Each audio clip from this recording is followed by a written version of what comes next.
સાર્વત્રિક વરસાદ બાદ ખીલી ઉઠ્યો અરવલ્લીનો નજારો। અહીં આવેલા ગાઢ જંગલોમાંથી ધોધ સક્રિય થયા। ભિલોડાના સુનસર ધોધનો આકાશી નજારો સામે આવ્યો।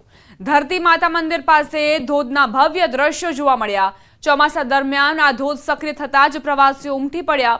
ધોધ જીવંત બનતા સહેલાણીઓમાં ઉત્સાહનો માહોલ જોવા મળી રહ્યો છે।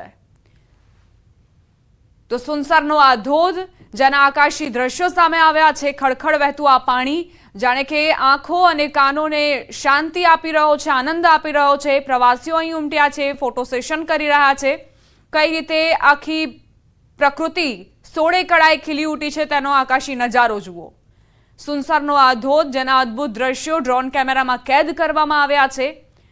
આજુબાજુમાં લીલીછમ વનરાજી અને તેની વચ્ચે આ વહેતો ધોધ, સતત ખડખડ વહેતું આ પાણી અને તેની વચ્ચે પ્રવાસીઓ પણ ઉમટ્યા છે પ્રકૃતિની મજા માણવા માટે।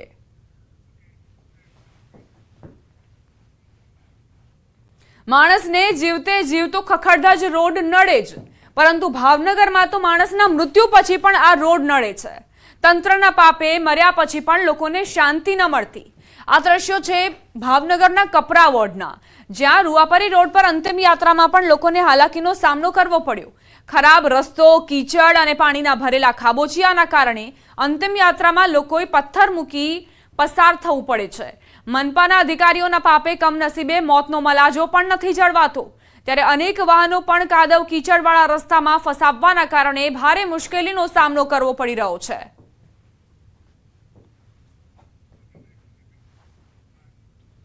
વલસાડ જિલ્લાના અંતરિયાળ વિસ્તારમાં નદી નાળાઓ હજુ પણ તોફાની સ્વરૂપે વહી રહ્યા છે। ધરમપુરના સિદુંબર ગામથી ચોંકાવનારા દ્રશ્યો સામે આવ્યા। એક મહિલાનું અવસાન થતા પરિવારજનો અને ગામના લોકોએ નદીના ધસમસતા પ્રવાહ વચ્ચેથી અંતિમ યાત્રા કાઢવા મજબૂર બન્યા। સિદંબર ગામમાંથી વહેતી માન નદીમાં ઉપરવાસમાં પડેલા ભારે વરસાદથી અત્યારે નદી તોફાની સ્વરૂપે વહી રહી છે। નદી પર બનાવવામાં આવેલો લો લેવલ કોઝવે પણ પાણીમાં ગરકાવ થઈ ગયો અને નદીમાં પાણી કોઝવે પરથી તેજ ગતિથી પસાર થઈ રહ્યો છે।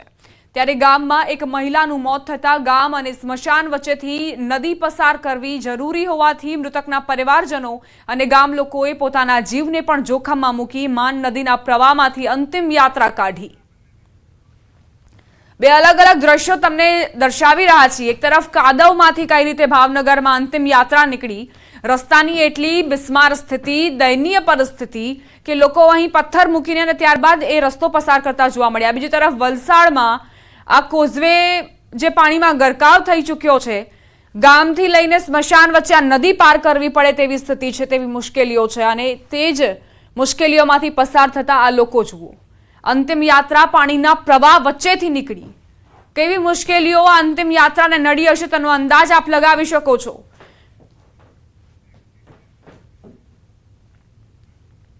મહેસાણામાં વધુ એક બ્રિજની હાલત ખરાબ થઈ। મહેસાણા શહેરના શિવાલા સર્કલથી બાયપાસ જવાના રસ્તે બ્રિજની હાલત બિસ્માર જોવા મળી। 2017માં આ બ્રિજનું નિર્માણ કરવામાં આવ્યું હતું। આ બ્રિજનું નિર્માણ આ વિસ્તારમાં ટ્રાફિક જામ ના સર્જાય તે માટે કરવામાં આવ્યું હતું, પરંતુ નિર્માણ થયાના થોડા જ વર્ષોમાં બ્રિજની હાલત બિસ્માર બની। બ્રિજ પર ઠેર ઠેર મોટા મોટા ખાડા પડ્યા છે। બીજી બાજુ બ્રિજ પર લોખંડના જે સળિયા પણ હવે દેખાવા લાગ્યા છે। બ્રિજના બે ભાગ વચ્ચે આવેલ એક્સપાયન્સ વચ્ચે હવે હાથ જાય તેટલી ગેપ જોવા મળી રહી છે। હાલમાં અહીંયાથી રોજ જે વાહન ચાલકો પસાર થતા હોય છે તેમના માટે આ બ્રિજ માથાનો દુખાવો બને છે, કેમ કે આ બ્રિજનું નિર્માણ ટ્રાફિક નિવારણ માટે કરવામાં આવ્યું હતું।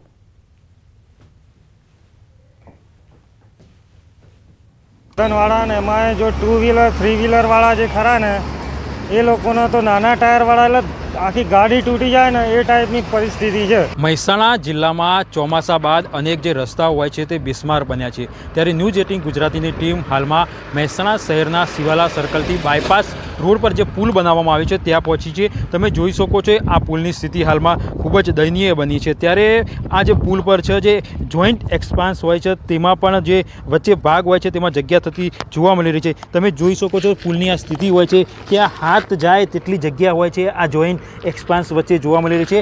અહીંયાથી હજારોની સંખ્યામાં જે મુસાફરો હોય છે, વાહન ચાલકો હોય છે, પસાર થતા હોય છે, પરંતુ આ જે પુલની સ્થિતિ હોય છે તેના કારણે તેમની જે વારંવાર મુશ્કેલીનો સામનો કરવાનો વારો આવતો હોય છે. આ પુલ પર અનેક જગ્યાએ ખિલારી પણ ખુલી જાય છે, ત્યારે જે વાહન ચાલકો હોય છે તેમની માંગ છે કે આ જે પુલનું સમારકામ કરવામાં આવે અથવા યોગ્ય વ્યવસ્થા કરવામાં આવે, જેથી કરી અહીંયાથી જે વાહન ચાલકો પસાર થતા હોય છે તેમને મુશ્કેલીનો સામનો કરવાનો વારો ના આવે. કેતન પટેલ, ન્યૂઝ 18 ગુજરાતી, મહેસાણા. દાહોદના લીમખેડામાં આવેલી મુખ્ય પ્રાથમિક શાળાના બાળકો માથે ભમી રહ્યું છે મોત. જર્જરિત શાળામાં બાળકો ભણતરના પાઠ ભણી રહ્યા છે. શાળાની સ્થિતિ એટલી બદતર છે કે છતના પોપડા લટકી રહ્યા છે. તેવામાં ચાલુ શાળાએ પ્રાથમિક શાળાનો સ્લેબનો એક ભાગ તૂટ્યો. ધોરણ 4માં ચાલુ અભ્યાસ દરમિયાન સ્લેબ તૂટતા બાળકો રીતસરના ડરી ગયા.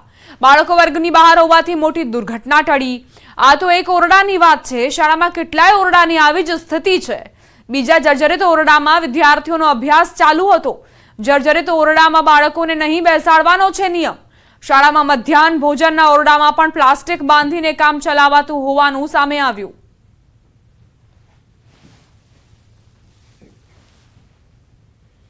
આણંદના ઉમરેઠમાં તંત્રના પાપે લોકો દવાખાનાના ખાટલે પડી રહ્યા છે. જી હા, તમે બરોબર સાંભળ્યું.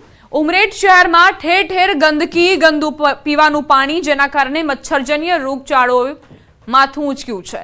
ઉમરેઠમાં ઝાડા ઉલટીના 200થી વધુ કેસ, જ્યારે કોલેરાના 2 કેસ નોંધાયા. એટલું જ નહીં, મામલતદારે ઉમરેઠ શહેર અને આસપાસના 5 કિલોમીટરના વિસ્તારને કોલેરાગ્રસ્ત જાહેર કર્યો. કાજીવાડ, વડા બજાર અને ગોલવાડ વિસ્તારના દ્રશ્યો છે, જ્યાં ગંદકી સિવાય બીજું કંઈ જ નથી જોવા મળતું, જેના કારણે આરોગ્ય કેન્દ્રમાં દર્દીઓ માટે જગ્યા નથી, તો દર્દીઓના સગાઓને બાટલા હાથમાં પકડીને ઊભા રહેવું પડે છે.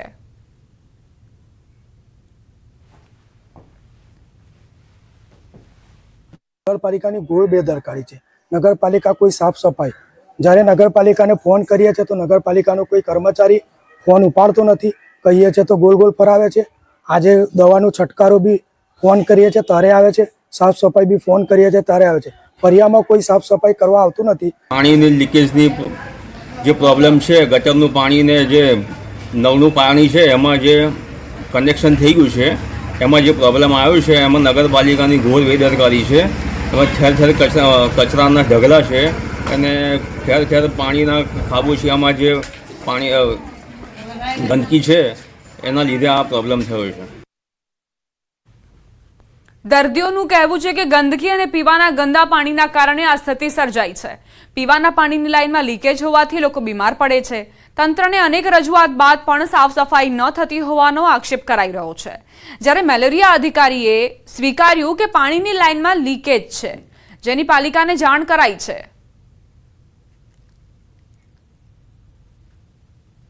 આ ગંદકીના કારણે બધું બીમારી ફેલી છે અને કોઈ નગરપાલિકા વાળું કોઈ સાફ સફાઈ કરવા આવતી નહીં. નકરી ગંદકી જ છે ઇલાકામાં ને મચ્છરો અને ગંદકીના રીઝનથી આ બધું થાય છે. અત્યારે વર્ષો જૂની લાઈનો છે.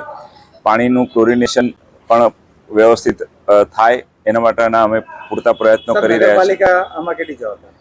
નગરપાલિકા આમ જોઈએ તો નગરપાલિકાનું અને ક્લોરિનેશન વાળું પાણી પૂરું પાડવાનું અમે તાકીદ કરી છે અને કોઈ જે લીકેજની લાઈનો છે એ તાત્કાલિક યુદ્ધના ધોરણે રિપેર કરવાની પણ સૂચના આપેલી છે. લીકેજ કેટલા હતા? કુલ 12 લીકેજો અત્યાર સુધીમાં અમારી આરોગ્ય ટીમોએ શોધી અને જાણ કરેલી છે. હવે જ્યારે ન્યૂઝ 18ની ટીમ આ મુદ્દે પ્રતિક્રિયા માટે પાલિકાના ચીફ ઓફિસરની ઓફિસમાં ગઈ. પંખો તો ચાલુ હતો, પરંતુ સાહેબ ઓફિસમાં નહોતા. વધતા રોગચાળા મુદ્દે જવાબ આપવા ચીફ ઓફિસર તો ફરજ પર નહોતા, પરંતુ પાલિકાના ચૂંટાયેલા સભ્યો આરામમાં બેઠા જોવા મળ્યા. પરંતુ તેઓ જવાબ આપવા અધિકૃત ન હોવાનું કહ્યું. સવાલ એ છે કે જનતાને જવાબ આખરે કોણ આપશે? આ રોગચાળા પર અંકુશ કેવી રીતે આવશે? આણંદ જિલ્લાનો ઉમરેઠ શહેર છેલ્લા 4 દિવસથી 200થી બી વધુ ઝાડા ઉલટીના કેસ અને કોલેરાના 2 કેસ. દ્રશ્યમાં આ ઉમરેઠ નગરપાલિકા છે. હું ચોક્કસ દ્રશ્યમાં બતાવવા માંગીશ. ન્યૂઝ 18 ગુજરાતી અત્યારે ઉમરેઠ નગરપાલિકામાં પહોંચ્યું છે. ચીફ ઓફિસર, આ ચીફ ઓફિસરની ચેમ્બર છે. ચીફ ઓફિસર પણ અત્યારે અહીંયા એમની ખુરશી દેખાય છે. ચીફ ઓફિસર સાહેબ પણ અત્યારે અહીંયા હાજર નથી. ઉમરેઠની સ્થિતિ જ્યારે આટલી ગંભીર હોય, જ્યારે 200થી વધુ કેસ કોલેરાના નોંધાયો, ત્યારે ચીફ ઓફિસર એમની ફરજ ઉપર ચેમ્બર પર નથી. અહીંયા ઉમરેઠ નગરપાલિકાનો આ જે આખો એક પ્રમુખની ચેમ્બર છે. અહીંયા બધા સભ્યો છે નગરપાલિકાના ચૂંટાયેલા. આ દ્રશ્યમાં દેખાય છે આ બધા જ સભ્યો ઉમરેઠ નગરપાલિકાના છે, જેને ઉમરેઠ નગરના નાગરિકોએ મત આપી અને એમને સભ્ય બનાવ્યા છે જે તે વોર્ડના. ન્યૂઝ 18 ગુજરાતીએ આ સભ્યોને બી પૂછવાનો પ્રયાસ કર્યો કે ભાઈ ઉમરેઠમાં છેલ્લા 4-5 દિવસથી લગભગ 200થી વધુ ઝાડા ઉલટીના કેસ અને 2 કેસ કોલેરાના. તો એમની પ્રતિક્રિયા માટે ન્યૂઝ 18 ગુજરાતીએ ચોક્કસ પ્રયાસ કર્યો, પણ આ તમામ સભ્યો એવું કહ્યું કે અમે પ્રતિક્રિયા આપવા માટે અધિકૃત નથી, પ્રમુખ છે એ બહાર છે. જનક જાગીરદાર, ન્યૂઝ 18 ગુજરાતી, ઉમરેઠ. હવે વાત 4 પગના આતંકની.